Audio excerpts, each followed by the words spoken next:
Hello, this is Dr. Grande. Today I will offer an update in the case of Sean Combs. First, I'll look at the background of this case, including the timeline of the crime, then offer my analysis. Sean Combs was born in 1969 in New York City. He was raised in Mount Vernon. When he was 2 years old, his father was shot dead while sitting in a car in Central Park West. After graduating from high school, Sean went to college, but he dropped out. In 1990, he worked for a New York-based R&B and hip-hop record label called Uptown Records. 3 years later, he started his own record label. In 1997, he released his first album using the name Puff Daddy. Later, Sean would use the names P. Diddy and then just Diddy. Over the next few years, he went on to achieve tremendous success. Eventually, he owned multiple businesses beyond a record label. For example, a television network, an alcohol business, a marketing agency, and a line of apparel. Sean went on tour several times and was featured in movies and on TV shows. At its high point, his net worth was about $1 billion, but now it's somewhere around $400 million. Sean has been involved in multiple controversies. For example, in 1999, he was charged with attacking a record executive with a champagne bottle. In 2001, he was arrested for driving with a suspended license. And in 2007, Sean was sued after allegedly punching a man outside a nightclub. Starting in 2017, Sean found himself targeted in civil suits for various alleged wrongdoings. He went on to be named in over 80 lawsuits, many of which contained accusations of sexual misconduct. One notable lawsuit was filed in November 2023 by a former romantic partner named Cassandra Ventura, who goes by the name Cassie. Among her many allegations, Cassie claimed that Sean arranged to have male sex workers engage in activity with her as he watched. She also accused him of committing acts of violence against her. Sean settled this lawsuit one day after it was filed. Later, it was learned that Cassie was paid $20 million. This lawsuit prompted the federal government to take a close look at Sean's activities. In March 2024, federal agents raided properties connected to Sean in Los Angeles and Miami. The government indicated the raid was related to allegations involving firearms, illegal narcotics, and offenses of a sexual nature. In April 2024, surveillance video was released that captured an incident involving Sean and Cassie, which occurred on March 5, 2016, in the Intercontinental Hotel in Los Angeles, California. Sean was captured grabbing Cassie by her neck, throwing her to the floor, and kicking her a couple of times. After that, he dragged her for a few feet. The behavior appeared to be criminal. However, the statute of limitations had expired. Even though Cassie's lawsuit had already been settled, the damage to Sean's reputation was pronounced. In response to the video being released, Sean issued an apology, which I covered in a separate video. He said that his behavior was inexcusable, he took full responsibility, he was committed to being a better man, and he went to therapy. As all this was happening, the government continued to build a case against Sean. On September 16, 2024, Sean Combs was arrested and charged with 1 count of racketeering conspiracy, 2 counts of sex trafficking by force, fraud, or coercion, and 2 counts of transportation to engage in prostitution. Here is what the government accused Sean of doing. Over the course of several years, Sean demonstrated a pervasive pattern of mistreating women. His behavior included physical, sexual, emotional, and verbal components. Using his position of power as the owner of several companies, Sean regularly coerced women into participating in highly orchestrated performances of sexual activity with male commercial sex workers. Sean referred to these encounters as freak-offs. These events would sometimes last for multiple days and involve multiple sex workers who were transported across state lines. During these sex marathons, Sean would engage in self-service activity, so to speak. In advance of a freak-off, Sean's associates would stock the hotel rooms with linens, lighting equipment, baby oil, and lubricant. Many of these events were video recorded.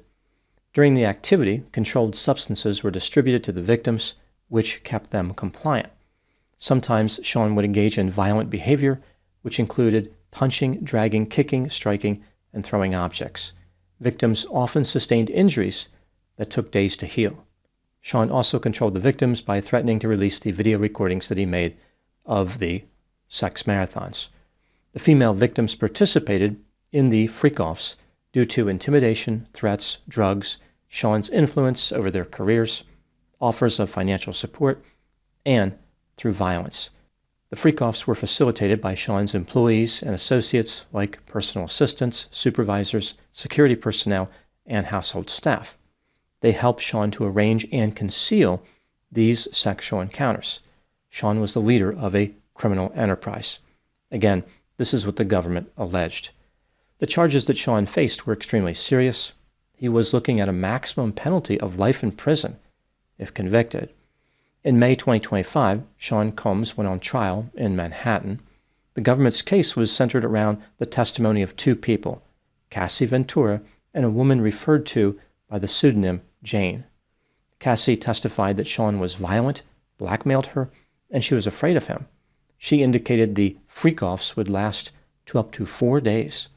The defense questioned her about messages exchanged between her and Sean that indicated she was an enthusiastic participant in these freak-offs. Jane testified that she dated Sean from 2021 until he was arrested in 2024. They had an intense love affair, which of course involved freak-offs featuring male prostitutes. She testified that she had been injured in a physical altercation with Sean. Jane admitted that she had been a willing participant in freak-offs and had become financially dependent on Sean. Various other witnesses testified and accused Sean of bad behavior, for example, setting a Porsche 911 on fire, drug use, kidnapping, and physical violence. One witness said that Sean held her over a 17th floor balcony railing. Many of the witnesses said they had observed Sean physically strike Cassie. One special agent with Homeland Security testified that 200 bottles of baby oil and 900 bottles of Astroglide were recovered from Sean's properties. Either Sean was preparing for industrial-strength sex marathons, or he was the most deeply confused doomsday prepper in history. Maybe he thought the way to survive the apocalypse was to hose down zombies with so much lubricant they would skid right past him like undead penguins on a slip and slide. Another special agent revealed text messages and credit card bills which demonstrated that Sean coordinated elaborate, drug-fueled sex marathons. Altogether, 34 witnesses testified. All of them were for the government. The defense did not call a single witness. For the government's closing argument, they said that Sean was a man who would not take no for an answer. He ordered the performance of sex acts and called himself the king. If there was a single freak-off which involved a threat of force, fraud, or coercion, then Sean was guilty of sex trafficking. If he knowingly joined an unlawful conspiracy and committed at least 2 criminal acts to further the enterprise, he was guilty of racketeering. As far as the closing argument for Sean's defense, his attorney argued that Sean was a complicated and deeply flawed individual who led a swinger's lifestyle, had a drug problem, and sometimes physically assaulted his girlfriends. He was a bad boyfriend and a jerk, involved in toxic relationships driven by jealousy. This doesn't sound like much of a defense at first, but it became a little more convincing after this. Sean's attorney argued that Cassie and Jane were not coerced. Rather, they were in consensual relationships. The government took personal drug use and threesomes and tried to prove racketeering conspiracy, one of the most serious, complicated, and comprehensive statutes on the books. On July 2, 2025, after the jury deliberated for 3 days, they returned their verdicts. Sean was found not guilty of racketeering conspiracy and not guilty on the 2 counts of sex trafficking. He was found guilty on the 2 counts of transportation to engage in prostitution. Sean Combs is scheduled to be sentenced on October 3, 2025. Technically, he is facing up to 10 years in prison for each charge, but when looking at the sentencing guidelines, a sentence of 2 to 5 years in total is more realistic. Sean is still facing civil litigation. He has enough lawsuits to open a law library, Considering how he is still worth $400 million, as I mentioned, he will probably retain a vast fortune even after fighting or settling the lawsuits. Now moving to my analysis. Sean Combs maintains his innocence, and he was found not guilty of the most serious charges. This was a stunning victory for him. Only 0.4% of defendants in federal cases who go on to trial are acquitted. The government, of course, disagrees. They maintain that Sean was the leader of a criminal enterprise. This brings me to the question, was Sean guilty of racketeering and sex trafficking?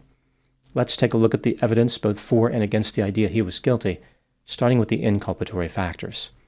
The government demonstrated that Sean staged elaborate and well-lubricated sex marathons involving his girlfriends, Cassie and Jane. Evidence was presented supporting the argument that the women were threatened, physically mistreated, blackmailed, and otherwise manipulated into participating. For example, the March 2016 incident where Sean attacked Cassie in a hotel hallway. To facilitate these freak-offs, Sean relied on employees, which was consistent with him being the leader of a criminal enterprise. Now moving to the exculpatory factors, both Cassie and Jane expressed enthusiasm about participating in the freak-offs. For example, in messages to Sean, Cassie wrote, quote, "I'm always ready to freak off, LOLOL, unquote. And, quote, "Baby, I want to FO so bad," unquote. FO, of course, stands for freak off. She included 5 O's in the word so. According to a former assistant of Sean, Jane was not hesitant or apprehensive about these sex marathons. The jury watched videos, which were not made public. Presumably, these videos featured sexual activity. Sean's defense argued the content of these videos clearly demonstrated the sex was consensual. The women had the means and the opportunity to discontinue the sex marathon activity at any time. As far as the attack in the hotel in March of 2016, the defense argued that the fight was over a cell phone, not to prevent Cassie from leaving a freak-off. Doubts were raised about the government's theory that Sean's employees were conspirators. For instance, after the attack at the hotel, Sean showed up at Cassie's apartment and tried to open her door by hitting it with a hammer. Cassie called 2 of Sean's employees for assistance. If these employees were part of some conspiracy, why would she contact them? One would think that she would have been frightened by them. Racketeering cases typically involve a clear, organized criminal activity with a hierarchy. No witnesses testified to being part of a criminal enterprise, and no one else was indicted. Sean appeared to be an impulsive, immature, and disorganized domestic violence offender, not on the level of a mob boss. When considering all the evidence in this case, do I believe that Sean Combs was guilty of racketeering and sex trafficking? In my opinion, no. He was not guilty beyond a reasonable doubt. Historically, racketeering conspiracy is reserved for clear cases of organized crime and does not apply to low-level crimes where no true organized criminal enterprise exists. With the other charge, sex trafficking, Sean was engaging in consensual activity. There may have been exceptions to that, but the government was not able to prove it. As far as the charge related to the conviction, transportation to engage in prostitution, the federal government rarely charges anyone with that offense. There is no doubt that Sean is going to appeal that conviction. As his own defense implied, Sean Combs was reprehensible, but he was not an organized crime boss. It would have made much more sense, in my opinion, if his crimes were dealt with at the state level right after they happened. All those opportunities were missed because witnesses did not come forward in time. The statute of limitations expired. The lesson learned here is the importance of reporting crimes to the authorities. Obtaining financial compensation should not necessarily be the priority. What do I think happened in this case? This is just a theory, my opinion. Sean Combs is self-centered, immature, impulsive, irresponsible, reckless, arrogant, pretentious, sensation-seeking, grandiose, angry, violent, erratic, slippery, falsely believes he is special, has a sense of entitlement, and is exceedingly creepy.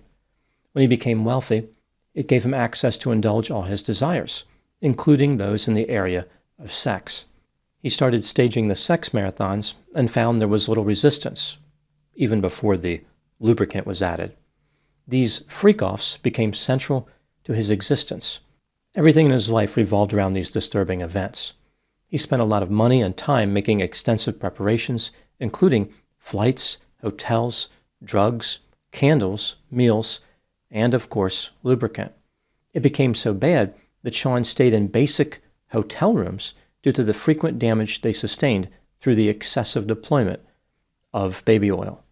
Sean had a pronounced obsession with Astroglide to such a degree he had 900 bottles on hand. There was so much Astroglide, Sean could have almost squeezed a Cadillac through a hula hoop. Due to Sean's violent and controlling behavior and his exceptional wealth, the government decided to make an example out of him. They were looking to extend racketeering into a slippery area, so to speak. Ultimately, this endeavor was an overreach, and the jury was not impressed. They may have been worried that convicting Sean would set a bad precedent. Now everybody who was obsessed with sex would have to worry about spending life in prison. They were not interested in expanding the already intense and pervasive power of the federal government. Sean may have been objectionable, unlikable, obnoxious, terrifying, and disgusting, but giving the government their way in this case would have eroded the rights of every citizen. The members of the jury were less afraid of someone like Sean sliding into their lives and more afraid of friction with the government. Ironically, they were afraid that a conviction would result in a slippery slope. In the end, Sean Combs managed to once again slip through the cracks, even though his objective was probably to slip into them. Those are my thoughts on the case of Sean Combs. Thank you so much for watching. I'll talk to you soon. Just a reminder that I have over 300 pre-release videos on my Patreon account. The videos that I put in pre-release status on that account are of the same quality as the videos I release to the public. When I put a video in pre-release status, it usually stays that way for several months, if not a year. I will put the link to Patreon in the description for this video.